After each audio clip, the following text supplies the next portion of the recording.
बिस्मिल्लाहिर्रहमानिर्रहीम। Export documentation channel पर एक नई वीडियो के साथ अपने तमाम दोस्तों को खुश आमदीद। आज का हमारा टॉपिक है रिस्की पेमेंट टर्म्स। कई दोस्त क्वेश्चंस पूछते हैं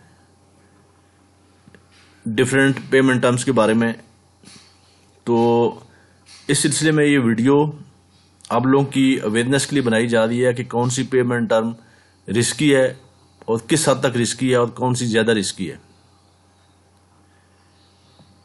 ये नॉन एलसी जो पेमेंट टर्म्स हैं, जैसे कि पहले मैं अपनी कई वीडियोस में ये बात एक्सप्लेन कर चुका हूं कि सबसे सेफ जो मेथड ऑफ पेमेंट है वो है एलसी, लेटर ऑफ क्रेडिट। ये जो पेमेंट टर्म हम डिस्कस करने जा रहे हैं ये नॉन एलसी है। सबसे पहली पेमेंट टर्म है CAD, कैश अगेंस्ट डॉक्यूमेंट्स। आपका बायर आपसे कहता है कि आप मुझे शिपमेंट दे दें CAD के ऊपर, कैश अगेंस्ट डॉक्यूमेंट्स के ऊपर।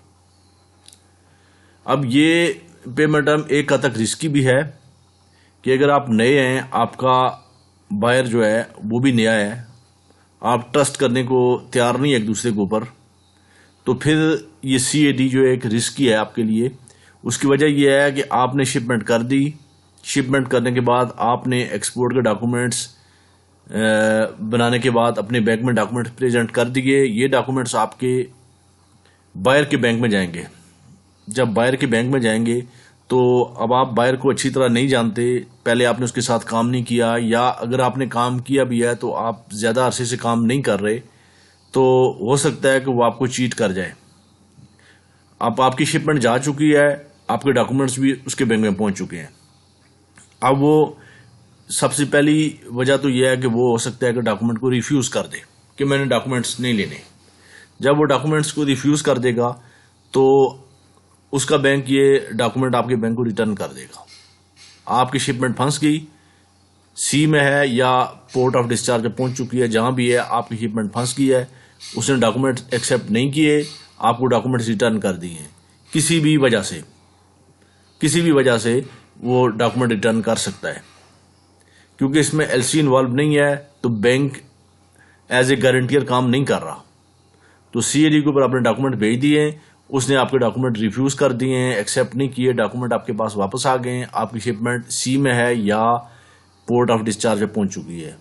इस सूरत में खुदा न खास्ता ऐसी सूरत हो जाए तो फिर प्रॉब्लम ये होती है कि आपने वो शिपमेंट जो पोर्ट ऑफ डिस्चार्ज पे पहुंच चुकी है या रास्ते में है, आपने कहीं और सेल करनी है, उसके लिए आपको काफ़ी एक्सपेंसेस बियर करने पड़ेंगे।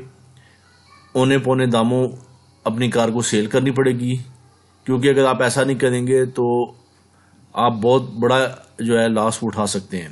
तो आप बड़े लॉस से बचने के लिए थोड़ा लॉस जो है वो बियर करते हैं और कहते हैं कि जैसे भी शिपमेंट निकले इसको सेल कर दिया जाए। तो ये CAD जो है ये एक तरह की रिस्की पेमेंट टर्म है। हाँ, अगर आपका बायर पुराना है, आप उससे काफ़ी अर्से से काम कर रहे हैं, तो फिर उसमें यह है कि आप ये इस पर काम कर सकते हैं और लोग करते भी हैं। लेकिन जो नए एक्सपोर्टर हैं उनको पर्टिकुलर मैं ये एडवाइस करूंगा कि CAD के ऊपर आप फौरी तौर पर काम ना करें। दूसरी चीज़ इसमें ये होती है कि बाज़ औक़ात ऐसा होता है कि आप अपने बायर से कहते हैं कि मुझे कुछ एडवांस दे दें, 50% एडवांस दे दें, बैलेंस मैं CAD के ऊपर कर लूँगा। तो जब आप 50% एडवांस ले लेते हैं तो बैलेंस CAD के ऊपर जाती है, तो उसमें आपका रिस्क का जो रेशियो है वो कम हो जाता है। उसमें रिस्क का रेशियो कम हो जाता है कि 50% पेमेंट तो आप ले चुके हैं या 30% ले चुके हैं या 40% ले चुके हैं, तो उसमें आपका रिस्क का रेशियो कम हो जाता है। लेकिन अभी भी आप रिस्क के ऊपर हैं कि हो सकता है कि वो कुछ भी उसमें से रीज़न दे सकता है। जब आपकी शिपमेंट वहाँ पहुँची, उसने कहा जी यहाँ तो प्राइसेस गिर गई हैं, अब मैं इस प्राइस पे लेने को तैयार नहीं हूँ, अब मुझे कम प्राइस करें, तो आपको डिस्काउंट देना पड़ जाएगा। तो उसमें यह है कि चूँकि आप बाउंड होंगे, आपकी शिपमेंट वहाँ पहुँची हुई है और आप ये कहेंगे कि अच्छा चलें ठीक है, मजबूर हैं आप ना, यानी आपको वो मजबूर करके आपसे डिस्काउंट ले लेगा। ठीक है, ये CAD के ऊपर ये प्रॉब्लम होती है। लेकिन अगर आपका बायर रेगुलर है, आप पुराने हैं, उसके साथ काम कर रहे हैं, आपको पता है कि वो धोखा देने वाला नहीं है, चीटर नहीं है, तो फिर इसमें आप काम करें। लेकिन नए एक्सपोर्टर इससे CAD पे काम करने से अवॉइड करें, बल्कि नए एक्सपोर्टर को एडवाइस ये है कि वो काम ही LC के ऊपर करें, नॉन LC के ऊपर काम ही ना करें, या 100% एडवांस। ये बड़ा मुश्किल काम है, 100% एडवांस कोई नहीं देता, देते भी हैं लेकिन बहुत कम, ठीक है। छोटी शिपमेंट में दे देंगे 100% एडवांस, लेकिन ऐसा कोई नहीं होता। तो नए एक्सपोर्टर LC के ऊपर काम करें, ठीक है। CAD मैंने आपको जैसे बताया, इसमें रिस्क कितना है और आप कितना काम कर सकते हैं। नीचे इसके लिखा हुआ है DAP और DP, ये भी सेम चीज है, डिफरेंस सिर्फ वर्डिंग का है। DAP आगे मैंने लिख दिया है, डॉक्यूमेंट्स अगेंस्ट पेमेंट, या DP भी कहा जाता है और DAP भी, दोनों, ठीक है। ये DAP भी लिखा हुआ है आपके सामने और DP भी लिखा हुआ है, डॉक्यूमेंट्स अगेंस्ट पेमेंट। वर्डिंग का जो है इसमें डिफरेंस है, बाकी कोई चीज नहीं है। CAD और DAP DP एक ही चीज है, इसमें भी वही मैटर है जो CAD में है। आपने शिपमेंट दे दी, आपकी शिपमेंट चली गई, डॉक्यूमेंट आपके वहां पहुंचेंगे, तो डॉक्यूमेंट उसको जो है बैंक तब रिलीज करेगा जब वो पेमेंट करेगा। तो आप उसके लिए तो मसला कोई नहीं है, मसला तो आपके लिए है। आपकी शिपमेंट गई हुई है, आपकी कार्गो रास्ते में है या पोर्ट ऑफ डेस्टिनेशन पे है, उसने तो कुछ लिया ही नहीं है। वो पेमेंट करेगा तो कार्गो ले लेगा, पेमेंट नहीं करेगा, पेमेंट देगा तो डॉक्यूमेंट्स ले लेगा और कार्गो रिलीज करवा लेगा, पेमेंट नहीं देगा तो कुछ भी नहीं। उसके लिए तो नुकसान नहीं है, नुकसान तो आपके लिए है कि अगर वो पेमेंट नहीं करता है तो आपके डॉक्यूमेंट वहां से वापस आ जाएंगे, फिर आपको उसी कंट्री में या दाएं बाएं किसी कंट्री में औने पौने दामों अपनी कार्गो सेल करनी पड़ेगी, तो आप रिस्क के ऊपर चले जाएंगे। और तीसरी, ये नीचे DA जो लिखा हुआ है, DA सबसे नीचे, DA डॉक्यूमेंट्स अगेंस्ट एक्सेप्टेंस, ये तो टोटली रिस्की पेमेंट टर्म है। अभी कुछ दिन पहले एक दोस्त ने पूछा था कि मुझसे कोई DA के ऊपर शिपमेंट मांग रहा है, तो ये टोटली रिस्की है।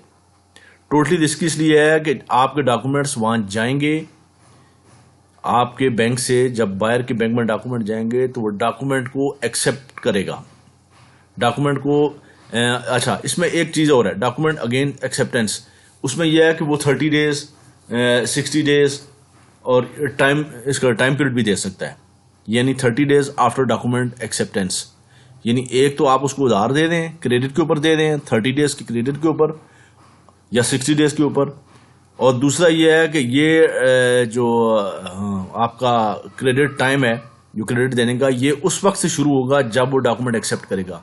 आपने शिपमेंट कर दी नवंबर की 1 को और डॉक्यूमेंट्स आपके पहुंच गई 15 नवंबर को उसके बैंक में, अब शिपमेंट नहीं पहुंची, शिपमेंट 20 को पहुंच रही है, वो 20 तारीख को, 21 तारीख को, 25 तारीख को, जैसे भी उसका दिल करे डॉक्यूमेंट एक्सेप्ट करेगा। उसके बाद आपका जो पीरियड है 30 डेज का, 60 डेज का, 90 डेज का, जितने भी आपने उधार दिया है वो स्टार्ट होगा। तो DA के ऊपर आपने कभी भी, DA के ऊपर डॉक्यूमेंट अगेंस्ट एक्सेप्टेंस, इस पेमेंट टर्म के ऊपर कभी भी आपने शिपमेंट नहीं देनी, सबसे रिस्की पेमेंट टर्म है, ठीक है। इसमें जब आपकी शिपमेंट वहां पहुंचेगी, जब वो डॉक्यूमेंट एक्सेप्ट करेगा, जब वो एक्सेप्टेंस देगा, उसके बाद आपका वो टाइम शुरू होगा। अगर वो रिफ्यूज कर देता है, जैसे मैंने ऊपर वाले में बताया CAD में या DP में, इसमें भी रिफ्यूज कर सकता है। वो कहता है कि मुझे नहीं चाहिए, मेरा ऑर्डर कैंसिल हो गया है, मेरा बायर चला गया है, कुछ भी रीजन दे सकता है आपको चीट करने के लिए। फिर इसके बाद आप मजबूर हो जाएंगे, फिर कहेगा जी मेरा तो बायर नहीं है, यहाँ प्राइसेस गिर गई हैं, बायर ने रिफ्यूज कर दिया है, ये हो गया वो हो गया, अब मुझे जो है इतने पे चाहिए। जो $100 की चीज़ है वो $50 में मांगेगा, 60 में मांगेगा, तो आप मजबूर होंगे कि भाई मैं चले 60 में नहीं, 65 में, 70 में, किसी में भी दे दूं इसको, क्योंकि अगर मैं ये नहीं दूंगा तो मुझे बहुत बड़ा लॉस होगा। तो इसलिए DA के ऊपर आप कभी भी शिपमेंट ना दें। फिर मैं एक दफ़ा एडवाइस करूंगा कि आप जो भी शिपमेंट करें LC के ऊपर करें, जो नए एक्सपोर्टर हैं, जो पुराने हैं अपने बायर के साथ काम कर रहे हैं उसके साथ, किसी और के साथ नहीं, पुराने बायर के साथ जिसके साथ आप रेगुलर काम कर रहे हैं। अगर आपको CAD के ऊपर देना पड़ती है शिपमेंट, फिर आप कर सकते हैं, लेकिन यह है कि ये आपके ऊपर डिपेंड करता है आप कितना उसके ऊपर ट्रस्ट करते हैं। तो ये पेमेंट टर्म्स हैं जो ज़्यादा रिस्की हैं। मजीद कोई क्वेश्चन किसी दोस्त के माइंड में है तो आप पूछें। मिलते हैं अपने नेक्स्ट जो दिल में किसी और टॉपिक के साथ। अपना बहुत सा ख्याल रखिएगा। अल्लाह हाफिज़।